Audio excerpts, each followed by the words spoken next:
Saints, this is Pastor J.Z. Cross at Dorcasville Baptist Church. It's a privilege and honor to be with you one more Sunday. You know, a lot of times churches talk about forgiveness, praise, giving God glory, overcoming things, relapse and doing different things that really don't focus on things like, I'm depressed, I'm confused, I'm in a bad situation, but yet I haven't sinned. And today we talked about from the subject that it happens to Christians too, meaning that bad situations happen to even a good church-going Christian as well. We came out of the book of St. John, the 9th chapter, when there was a man who was born blind, but never did anything wrong, but yet they were looking at him as though he did something wrong, but Jesus still healed him. I hope you get something out of this word. This is Pastor J.Z. Cross at Dorcasville Baptist Church, where charity is key. Thank you. The blood still works. Yes, Lord. Thank you, God. Blood don't do no good unless you use it. Yes. Unless you use the blood, it does no good. But in the middle of it all, Thank you, Jesus. the blood still works. We have escaped a lot of situations because the blood Thank you, Lord. still works. Thank you. We're walking around right now because the blood still works. We're in our right mind right now because the blood still works. Thank God for the blood. Thank God that it never loses its power. The song says 365 days. Every minute, every second of the hour, there is power in the blood. God has protected us so many times. When the enemy has come to take us, they saw the blood around us.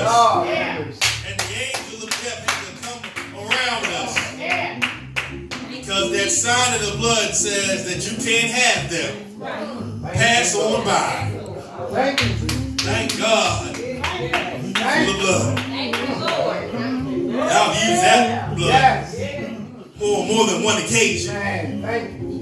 And thank God that since it never loses its power, you can go to it as many times as you need it, and it will still be able to have the same effect. That's why it says it still works. Yes, Lord. Yes, Lord. Yes, Lord.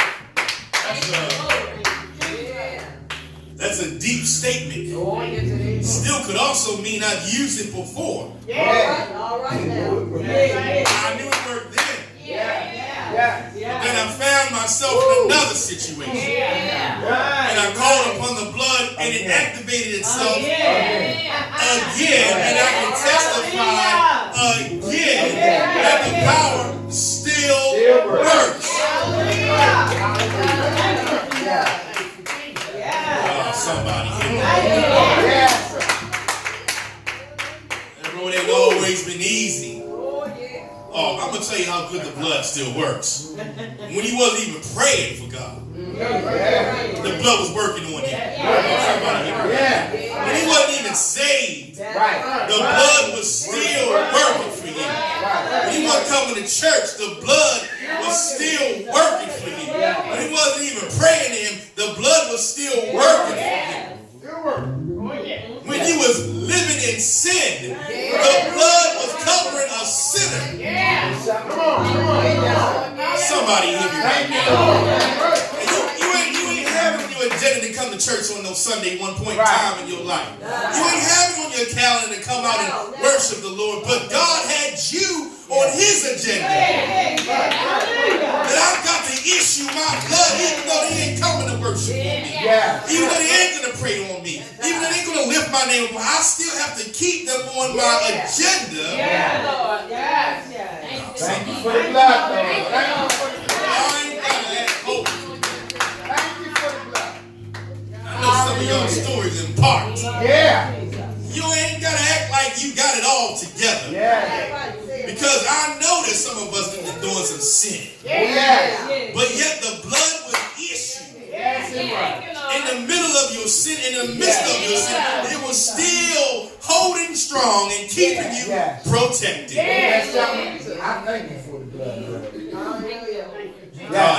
so good. Yes, he is. Ain't he good, church? Yes, he is. Awesome. I'm just going to go right on ahead and go on with my sermon. Go ahead. Come on. I'm going to come out of the book of John this morning. The 9th chapter, starting at the 1st verse. We're going to go down through the 9th verse. Amen. Amen.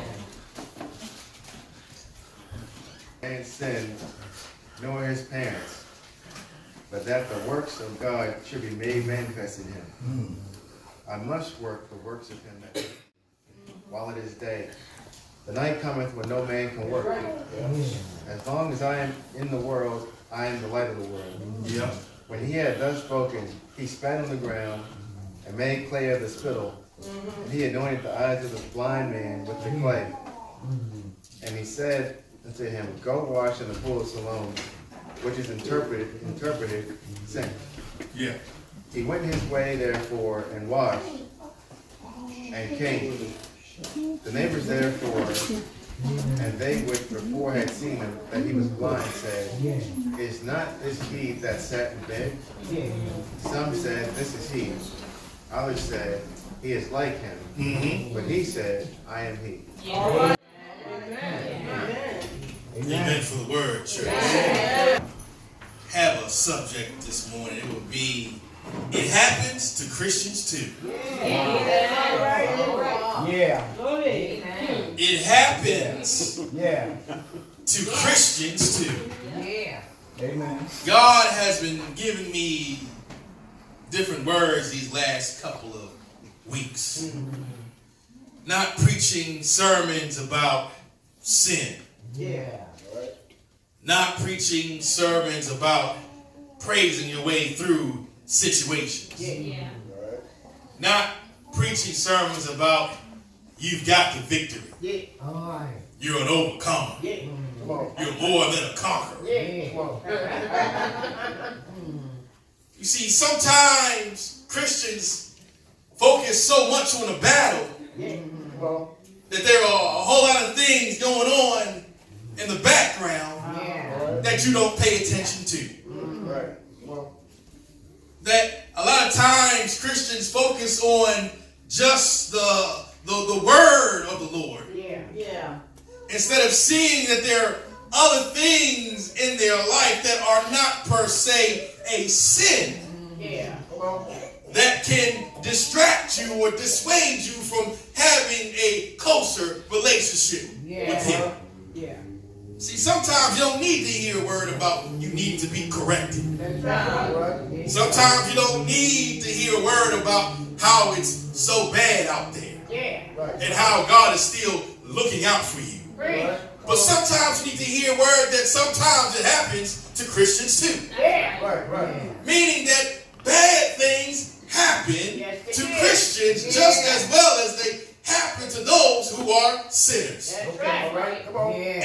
And sometimes in our life we try to figure out the omniscience or all-knowingness of God and we miss the big picture. That's right. That's right. That sometimes God just allows things to happen just for you. Yeah. Come on. Yeah. That's the truth. And if someone tells you that Christians don't have it hard sometimes, you're talking to a lie. You're right. If somebody tells you that Christians don't go through financial difficulties, you're talking to a lie. That's right. Come on. If you talk to someone and they say that Christians don't have relationship problems, you're talking to a liar. Come on. If you're talking to someone and they tell you that Christians' health is supposed to be always good, you're talking to a liar. If you're talking to someone and they tell you there's never going to be problems in your home and problems on your job and problems in your own personal life, you are talking to a liar. And many times we get so focused on the battle that's pursuing in our life that we fail to look at maybe there are just some things that I have to go through just being a Christian. Amen. Come on. when we look at this text here, we're looking at a man who was born blind. Yeah. Whoa.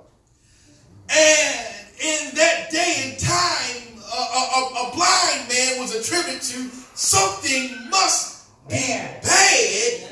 You must have sinned at some point in time in your life, or your parents must have sinned in their life to cause you to be in the situation that you're in. But Dorcas, I just want to let you know that it happens to Christians too. That things that we just don't like, that are against us, sometimes just happen to Christians too. If you read your text, these people were applying the text of Exodus, the 20th chapter, 5th verse, that says, "Thou shalt not bow down thyself to them, nor serve them, for I am the Lord thy God, and am a jealous God, visiting the iniquity of the fathers upon the children, upon the third and fourth generation of them that hate me." We have to understand, church, that the law was rigid and did not leave room for any type of error. It was not flexible. It was not forgiving. It did not take into account for sin. It didn't take into account that you were born into sin. It didn't take into account that Adam and Eve sinned. It didn't take into account to those different things. It was under the assumption that the law could not see the love. All it did was see facts. Right. Come on. That's right. And what they tried to do was pigeonhole or put people into a box based on the assumed evidence of where they were sitting. Right. Come on. Meaning that if you would examine your life, church, and see that some of the times that you have fallen, they would have said that you must have sinned. That's right. You had to do something wrong in order for you to go through this hard trial that you're trying. You must have done something wrong to have a father that molested you. You must have done something wrong to have your mom leave your house. You must have done something wrong to cause you to be in the situation that you're in. Come on. And many times, even in our own mature Christian walk, there are times in life where we are having difficulties and we say, "Lord, I must have done something wrong." Have you ever been there? I know I've been there. That Lord, I must have done something that you're paying me back for. That I am in this difficult time in my life that nothing seems to be going right. Lord, is it what I did before I changed my life that's catching up with me? Is it when I didn't come to church and didn't pay my tithes? Is that catching up with me? Is it when I really didn't have no time to meditate on you? Is that catching up with me? Is it when I didn't go to church and I knew I was supposed to be there and grandmama told me to be there, but yet I chose to go to the club instead or go out on a date instead, and I didn't put my time in? Isn't that's catching up with me? Come on. I don't know about you, but sometimes I have examined my life to a minuscule detail to say, "Lord, I'm trying to look through all of my wrongs and find where the problem lies that keeps me in this situation of not being able to progress." That's right. Come on. And many times Christians do that time in and time out. That's right. But we have to realize that we are never going to understand why God allows things to happen. That's right. Come on. But the only thing we have to understand is it happens to Christians too. Come on. We look at this man and it says he was born blind.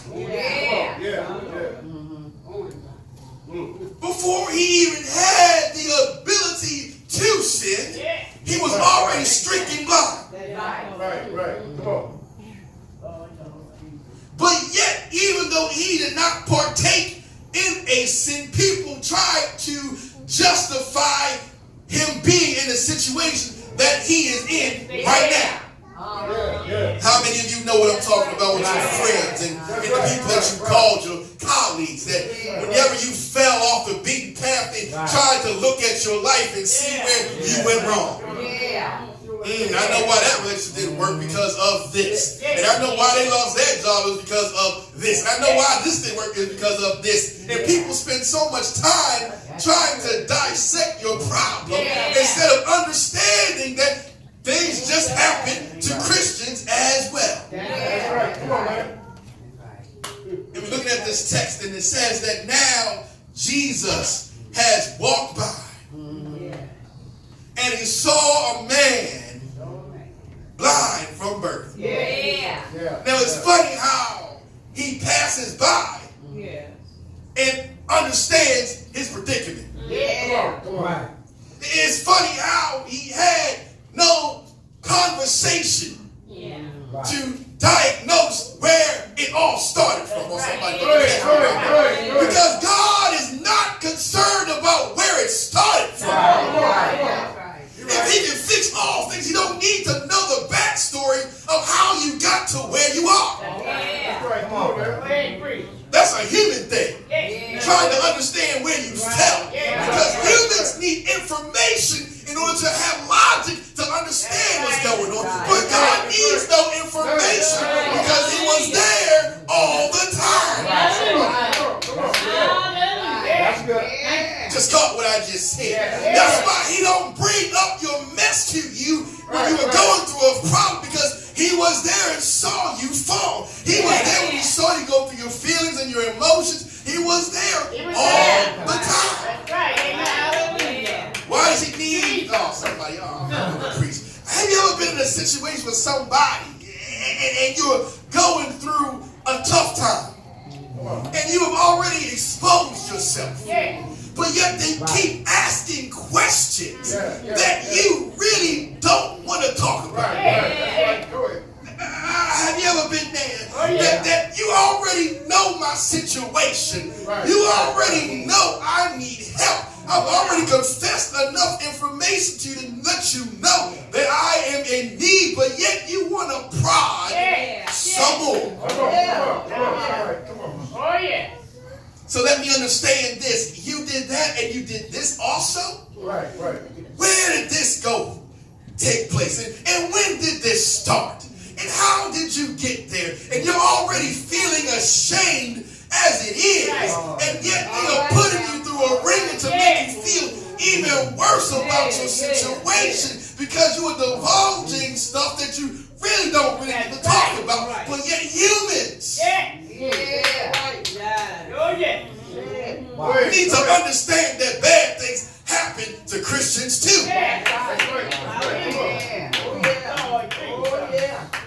So now they are talking about his situation. And Jesus already knows that he was born blind. Then, look at this, his disciples, who have been with them time in and time out, began to have their own assumptions. Have you ever had somebody have an assumption about your life? Assuming that you are here because of this, but don't really know your whole story, but know it only in part, and making judgment about where you are, and they really don't know all the details. That's right. And his disciples said to him, Rabbi, who sinned? This man or his parents? That he was born blind. Who did this? They ain't talking about fixing anything. They want to know why he got in this situation. Oh, somebody hear me right now. You don't need to ask questions when you see somebody in need. Who cares about how they got there? Let's talk about getting them from their situation. That's right. Come on. And Jesus is looking at them and probably asking in his mind, why are you trying to figure out who did the sin when no sin was ever committed in the first place? It's just a situation where just a bad thing happened to a good person.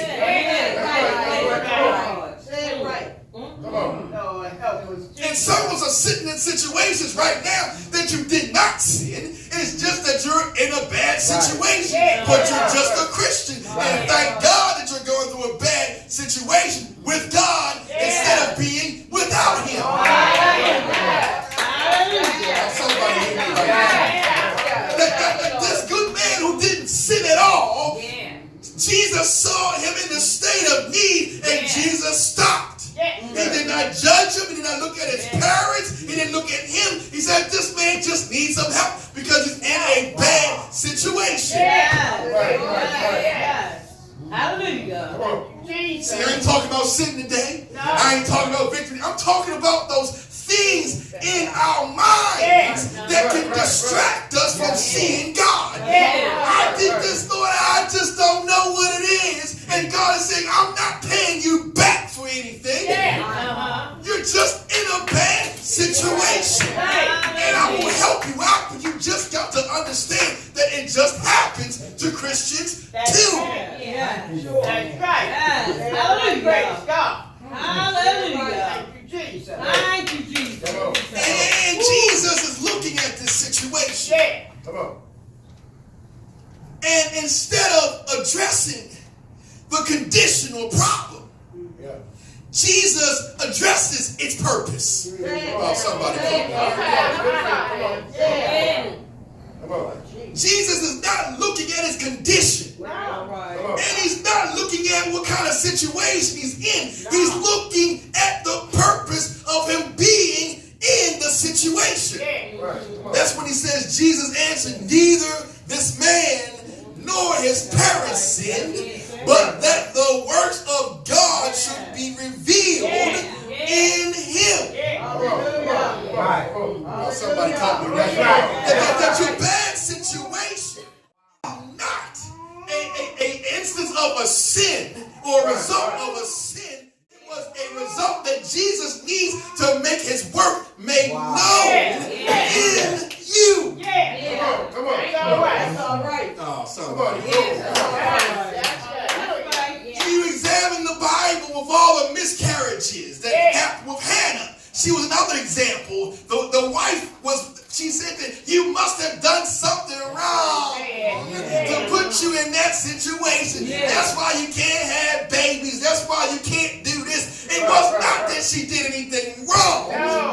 It was because bad things happen to Christians too. And God had to make himself work through her situation so that people could see that he is a God. It had a purpose. It was not for him to chastise you. It's just for him to make his work made known to everybody else. Come on. Jesus says, I must work the works of him who sent me while it is day.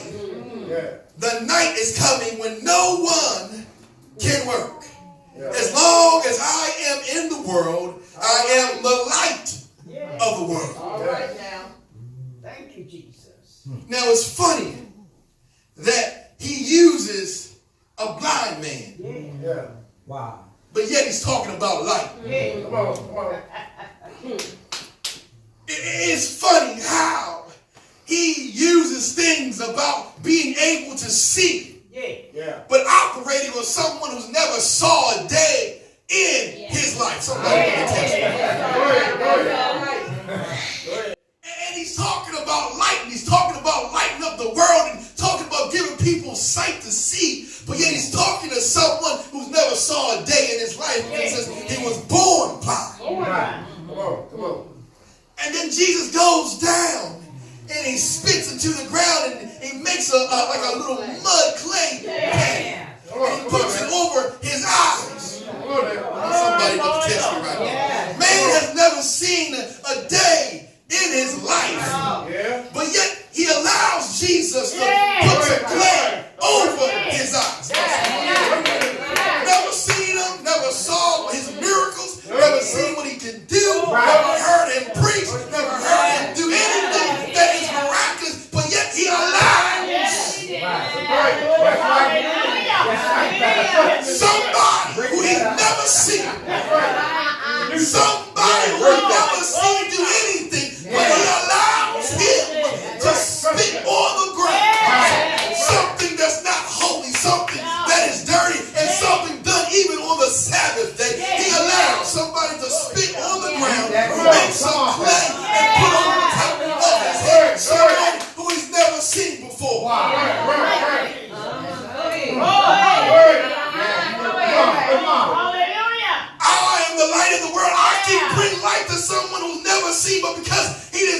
in the flesh didn't mean he couldn't see in the spirit.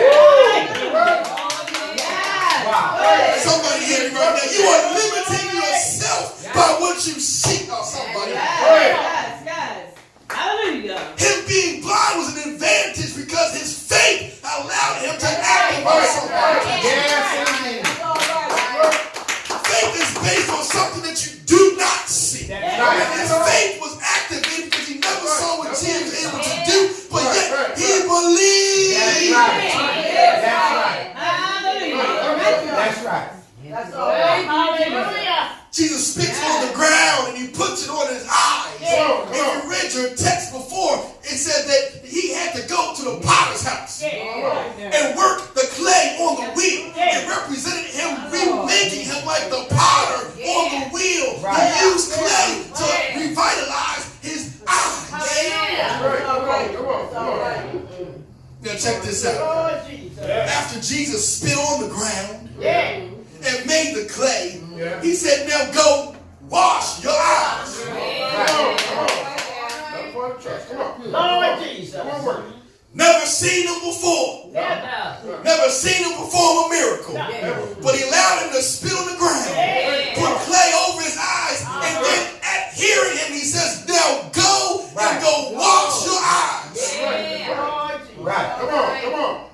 And he went and washed his eyes, and immediately he received his sight. Not based on what he could see in the natural, but based on what he saw in the spirit and understanding of, hey man, sometimes you get dealt a bad hand. But thanks be to God that he sees you in your situation. And he reminds you that he is God. That's right. Go wash your eyes. And immediately he received his sight. Therefore the neighbors and those who previously had seen the blind man said, is this not he who sat and begged? Now this also reveals more about the man. Not only was he blind, but he was financially stricken because he could not work. And because he was blind, he always sat. Oh, God is giving me a whole in the same place over and over again for many years. And if you pay attention to your life, you could be naturally seeing, but spiritually blind. Sitting in the same situation, begging for God to do something for you, but since you don't have the faith, you will always sit in the same place and never progress out of the situation that you are in.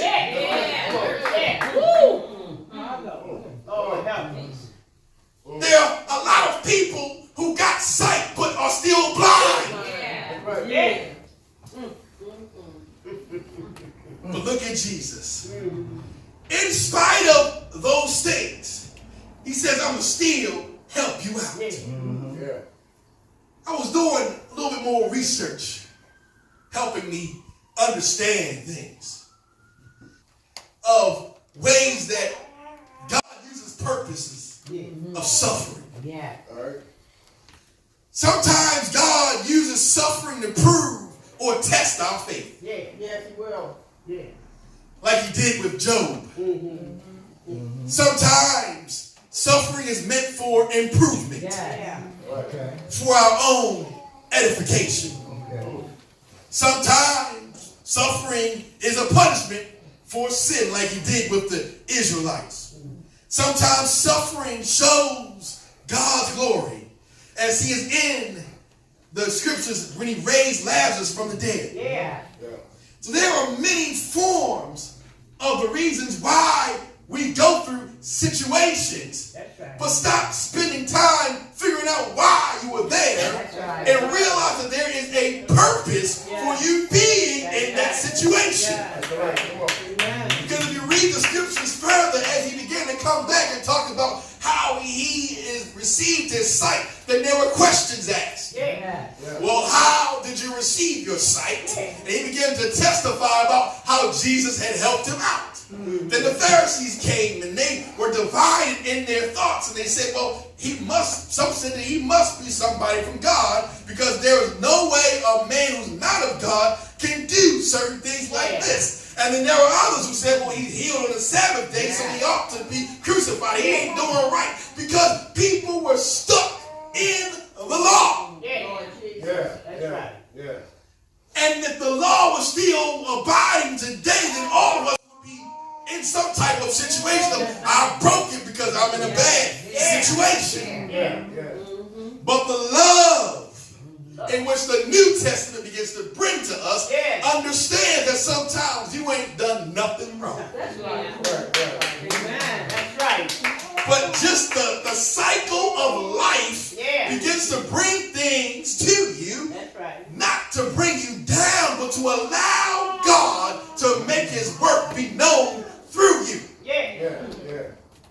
Romans says, that those who love God, all things work together for those who are called according to his purpose. Romans also says, more than that, we rejoice in our sufferings, knowing that suffering produces endurance, and endurance produces character, and character produces hope, and hope does not put us to shame, because God's love has been poured into our hearts through the Holy Spirit who has been given to us. James says, count it all joy, my brothers, when you have met with various trials, for you know that the testing of your faith produces steadfastness. Again, Romans says, for I consider that the sufferings of this present day are not worth comparing with the glory that is going to be revealed to us. Thank you, Jesus. All of these scriptures say that there is a purpose for what I'm going through. Not a sin, not that I've done something wrong, but there is a purpose for me being where I am. And since God is about to get some glory out of my purpose, then I need to count it all joy.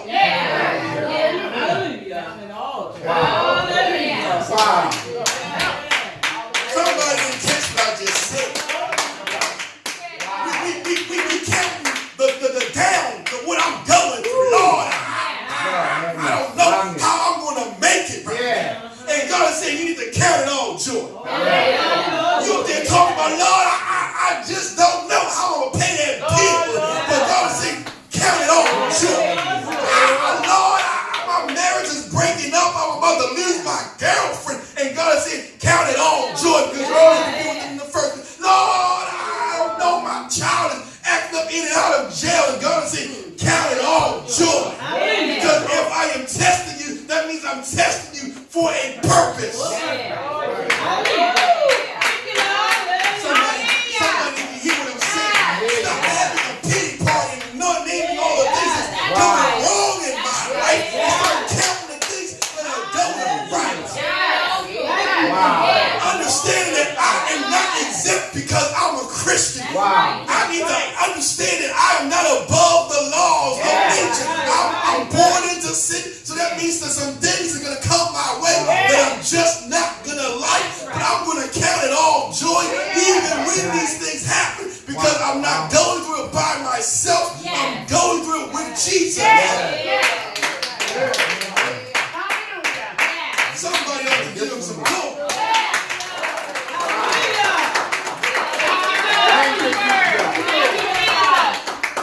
That it didn't pass by because somebody about to get me. Because God sees your purpose even when you don't see it. He saw the purpose in the man being blind, even though the man who was blind didn't even understand why he was blind. But Jesus saw that there was a purpose living on the inside of him that just needed to come out, and he just needed to give him some attention so that he can show everybody. And sometimes it's just not sin. It's just that you're in a bad situation, and yet somebody needs to see me work through you in your life.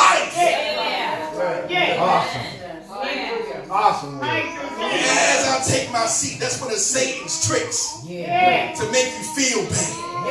Yeah. To make you feel ashamed. To make you feel you don't want to talk about it. To make you feel like you're such a dirty sinner. To make you bring back all those sins in your mind and make you go through what you just done. Oh, somebody hear me right now. Because if you really get your act together, you don't really want to be reminded of. You can feel dirty again because of your past. And you want to stay away from that dirty feeling. But Satan tries to bring the dirty feeling back to you to make you feel ashamed about where God has brought you from. To make you try to understand the reasons why I know I'm going to church and I know I'm doing right, but why am I right here, right now? He brings those things to distract you. That's right. But God is saying you didn't do anything wrong. Thank you, Lord. You are all good. It's just a bad situation happening to a good person.